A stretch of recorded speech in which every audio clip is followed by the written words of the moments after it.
In this lecture, we're going to be going over how to organize your layers in the layer stack. So we're going to come over here to our little layer area. We're going to make a new layer. In fact, I think I can make this bigger. Can we pull this off? Yeah. Now we can see a little better.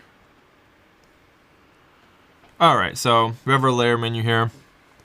We're going to make a new layer.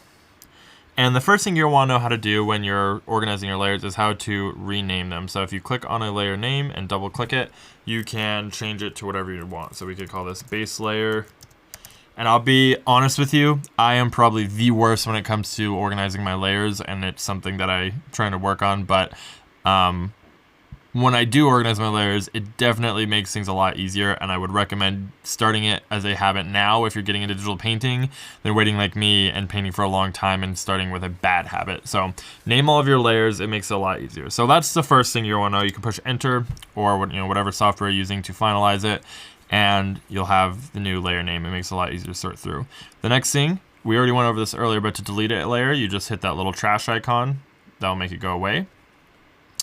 The next thing we're going to want to be able to do is group layer. So let's make a new layer. Let's rename this one to grouping layer. Okay. And then in Photoshop, if you hold Command, you can select both layers. And we're going to just go ahead and right click, and that's going to show us how we can group layers. So we're going to come up here to group layers, and then we can name the group even. We'll call it test group. You can change, if you want this to have a color so that you can recognize it easier. And then the mode, you can change that as well for the whole entire group.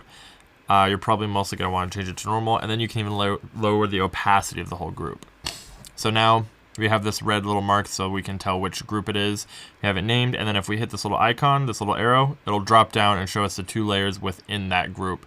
And we can turn on the whole entire group by itself or individual layers within the group. It definitely helps with organization, making things just easier to navigate. Okay, and then if you want to delete a group, you can just go like you would delete the layer, but instead you can select group only or group and contents. If you do group only, it'll just ungroup those and they'll go back to normal. Another thing you can do if you right click on a layer is you can duplicate a layer, which will just make an exact copy of that layer. Let's bring up a little window on my other monitor, so bring that over here.